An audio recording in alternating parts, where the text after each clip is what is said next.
Assalamualaikum warahmatullahi wabarakatuh. Teman-teman, coba bayangin deh, kalau ada pasangan yang bercerai, menurut kalian siapa yang paling berhak mengasuh anak?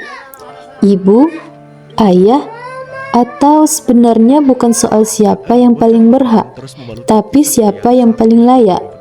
Nah, di video kali ini kita bakal bahas tentang hadanah atau hak asuh anak pasca perceraian dari perspektif living fikih.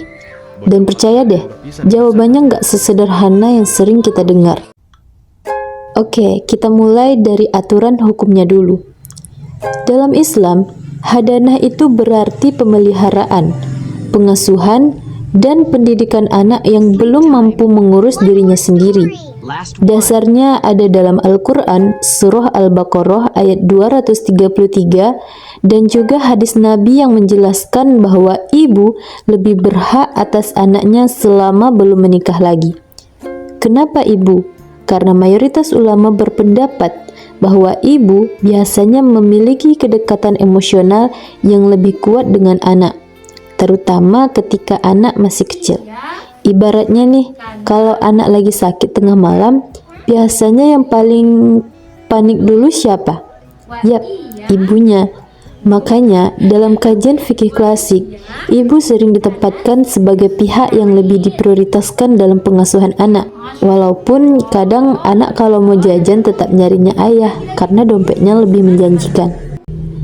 Kalau dalam hukum positif Indonesia, aturan ini juga diatur dalam kompilasi hukum Islam atau KHI.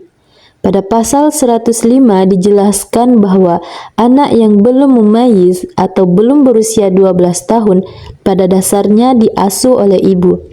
Sedangkan anak yang sudah mumayyiz diberi hak untuk memilih ingin tinggal bersama ayah atau ibunya. Tapi ada satu hal yang sering disalahpahami. Meskipun anak diasuh ibu, biaya hidup dan pendidikan anak tetap menjadi tanggung jawab ayah. Jadi jangan sampai ada yang berpikir anaknya sama ibu berarti tugas ayah selesai. Eits, tidak semudah itu.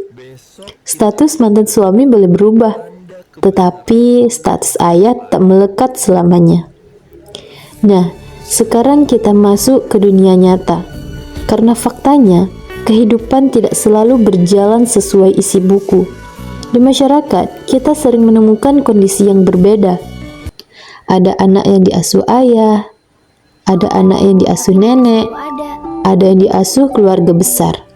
Bahkan, ada yang menerapkan co-parenting, di mana ayah dan ibu tetap bekerja sama mengasuh anak meskipun sudah bercerai. Kenapa bisa begitu? Karena setiap keluarga punya cerita dan kondisi yang berbeda-beda. Ada ibu yang harus bekerja di luar kota, ada ayah yang justru lebih siap mengurus anak. Ada juga anak yang lebih nyaman bersama anggota keluarga lain. Jadi realitasnya jauh lebih kompleks dibanding sekedar siapa yang disebut dalam aturan. Nah, fenomena ini bisa dijelaskan menggunakan teori Eugen Ehrlich. Beliau memperkenalkan konsep living law atau hukum yang hidup. Menurut Eugen Ehrlich, hukum yang sesungguhnya bukan cuma yang tertulis dalam undang-undang, tetapi hukum yang benar-benar dijalankan dalam kehidupan masyarakat. Artinya, kalau aturan mengatakan satu hal, tapi masyarakat menjalankan sesuatu yang berbeda karena dianggap lebih sesuai dengan kebutuhan mereka, maka praktik tersebut juga penting untuk dipahami. Dalam kasus hadanah, memang KHI mengatur bahwa anak yang belum mumayyiz diasuh ibu, tapi dalam praktiknya, masyarakat sering menyesuaikan dengan kondisi nyata yang mereka hadapi. Dan itulah yang disebut sebagai living law. Jadi, dari pembahasan tadi, kita bisa memahami bahwa secara normatif hukum Islam dan KHI memang memberikan prioritas hak asuh kepada ibu bagi anak yang belum mumayyiz. Namun secara empiris, praktik pengasuhan anak di masyarakat sangat beragam. Banyak faktor yang mempengaruhi, mulai dari kondisi ekonomi, psikologis, lingkungan sosial, hingga kesiapan orang tua dalam mengasuh anak. Melalui perspektif living fikih, kita belajar bahwa hukum Islam tidak hanya dipahami melalui teks, tetapi juga melalui realitas kehidupan masyarakat.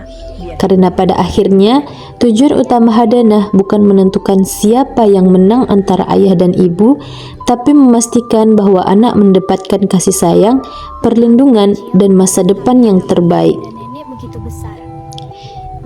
Jadi, dalam persoalan hadanah, apakah yang lebih penting itu siapa yang berhak atau siapa yang lebih layak? Gimana menurut kalian? Demikian pembahasan mengenai hadanah pasca perceraian dalam perspektif living fikih.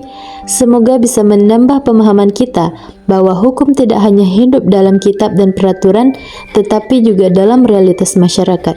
Terima kasih atas perhatiannya. Wassalamualaikum warahmatullahi wabarakatuh.